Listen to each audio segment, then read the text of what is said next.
एक बार की बात है, एक किंग थे। उनका नाम था किंग विक्रम। वो बहुत ग्रैंड किंग थे, समझे। उनका किंगडम बड़ा था, रियली बिग। वहां बहुत सारे लोग रहते थे। वो सब हैप्पी थे, मोस्टली, क्योंकि उनके किंग अच्छे थे।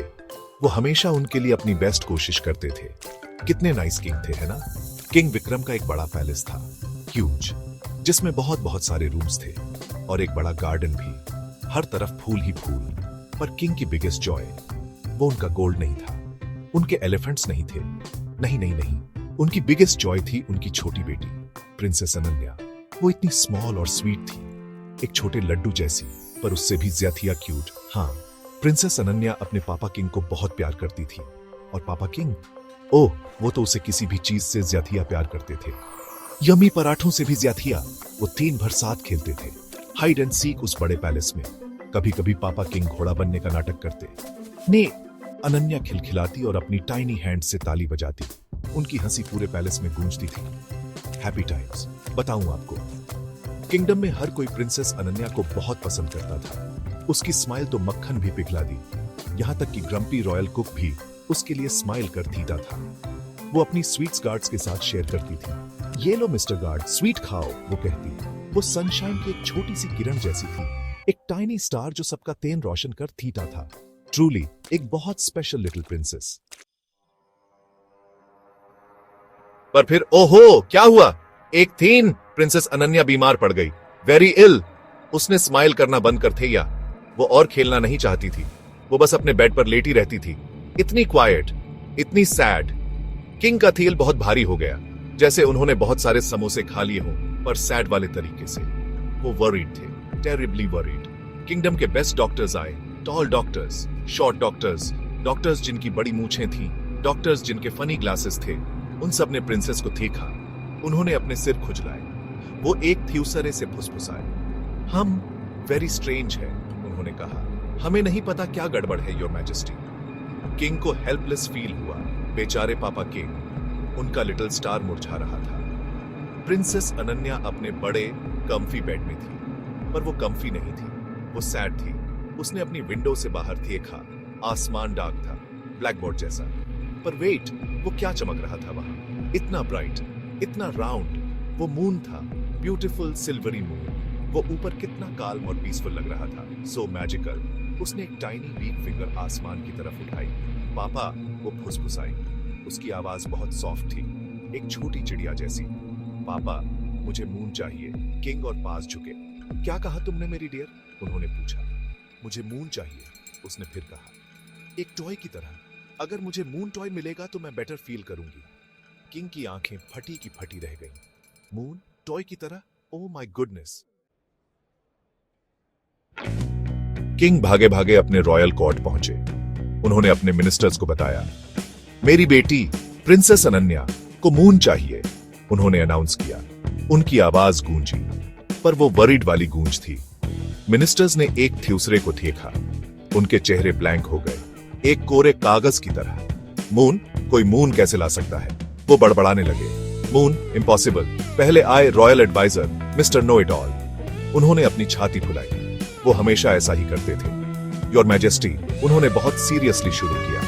मून वेरी फार अवे है, एक्सट्रीमली फार। हम उसे सिंपली फेच नहीं कर सकते, ये साइंटिफिकली फीजिबल नहीं है।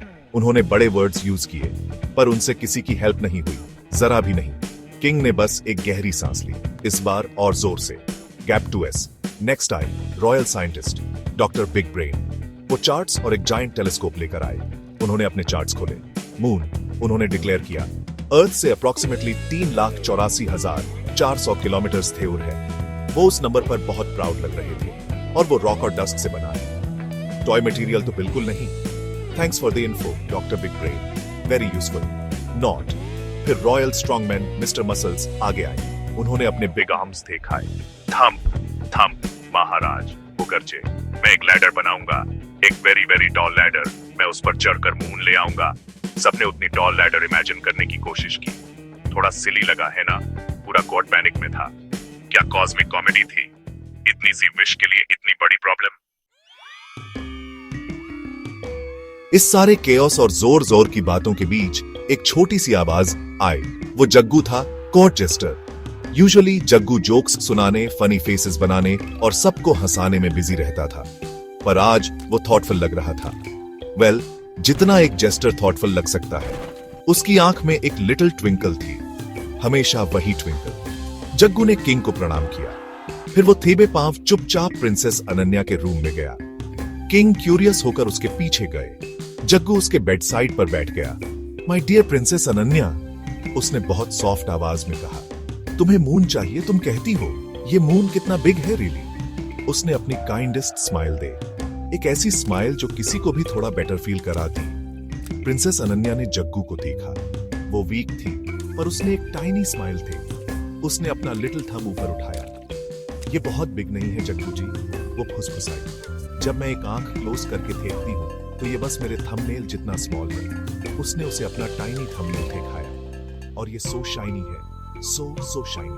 मे बी ये सिल्वर का बना है। उसकी आंखों में अब होप की एक लिटिल स्पार्क थी। जग्गू ने बहुत केयरफुली सुना। उसने सिर हिलाया। आहा, सो मून तुम्हारे थंबनेल जितना स्मॉल है। उसने जेंटली रिपीट किया, और वो शाइनी है, सिल्वर का बना है। उसने अपनी चिन पर उंगली रखी, फिर उसकी आंखें दिवाली लैंप्स की तरह चमक उठी। प्रिंसेस, उसने चीयरफुल वॉइस में कहा, आई थिंक मैं तुम्हारे लिए वो मून ला सकता हूं। किंग, जो डोर से सुन रहे थे, सरप्राइज से उनका दम ही घुटने को हो गया। जग्गू, हमारा जग्गू। तो जेस्टर जग्गू ने क्या किया? क्या उसने रॉकेट मंगवाया? नहीं। क्या उसने डॉक्टर बिग ब्रेन को कॉल किया? नहीं। जग्गू सीधा रॉयल गोल्डस्मिथ के पास गया। मिस्टर गोल्डी, वो शाइनी चीजें बनाने में बेस्ट थे। मिस्टर गोल्डी, जग्गू ने कहा, क्या आप मेरे लिए एक स्मॉल राउंड लॉकेट बना सकते हैं? इसे अपने शाइनियस्ट सिल्वर से बनाना, और इसे तब तक पॉलिश करना जब तक ये एक स्टार की तरह ना चमके। मिस्टर गोल्डी ने सिर हिलाया। उन्हें चैलेंज पसंद थे। मिस्टर गोल्डी ने अपना मैजिक दिखाया। उन्होंने एक ब्यूटीफुल लिटिल लॉकेट बनाया। वो परफेक्टली राउंड था। वो इतना शाइनी था, आप उसमें अपना फेस देख सकते थे। जग्गू डिलाइटेड हो गया। उसने टाइनी सिल्वर लॉकेट को डार्क ब्लू वेलवेट के कुशन पर रखा। वो बिल्कुल एक टाइनी मून जैसा लग रहा था, जो नाइट स्काई पर रेस्ट कर रहा हो। ओह, जग्गू क्लेवर था, वेरी वेरी क्लेवर। वो सिर्फ एक जेस्टर नहीं था, वो एक जीनियस जेस्टर था। जग्गू कुशन लेकर प्रिंसेस अनन्या के पास गया। योर रॉयल हाइनेस, उसने झुककर अनाउंस किया, आपका मून टॉय आ गया है। प्रिंसेस अनन्या की आंखें वाइड हो गईं, फिर वो जॉय से स्पार्कल करने लगी। मून, वो हैप्पीली चिल्लाई। उसने लॉकेट उठाया। वो टच करने में कूल था। वो सो शाइनी था। उसने उसे अपने चीक से लगाया और खिलखिलाई। और गेस क्या? वो इंस्टेंटली मच बेटर फील करने लगी। Amazing no? किंग इतने हैप्पी थे कि उनका डांस करने का मन कर गया। उन्होंने जग्गू को टाइटली हग किया। जग्गू, तुम वंडरफुल हो, उन्होंने कहा। लेटर दैट इवनिंग किंग ने जग्गू से विस्पर किया, पर जग्गू माय फ्रेंड, क्या होगा जब वो रियल मून को आज रात स्काई में देखेगी और पूछेगी कि उसका टॉय इतना स्मॉल क्यों है? जग्गू ने अपनी फेमस आंख मारी। तब योर मैजेस्टी, उसने कहा, हम उसे बताएंगे कि स्काई वाला मून वापस उगाया है, जस्ट लाइक उसके बेबी टीथ जब गिरते हैं तो वापस आ जाते हैं। किंग जोर से हंस पड़े। क्या जोकर था वो जग्गू। और प्रिंसेस अनन्या अपने मून टॉय के साथ चैन की नींद सो गई, हैप्पी ड्रीम्स देखते हुए।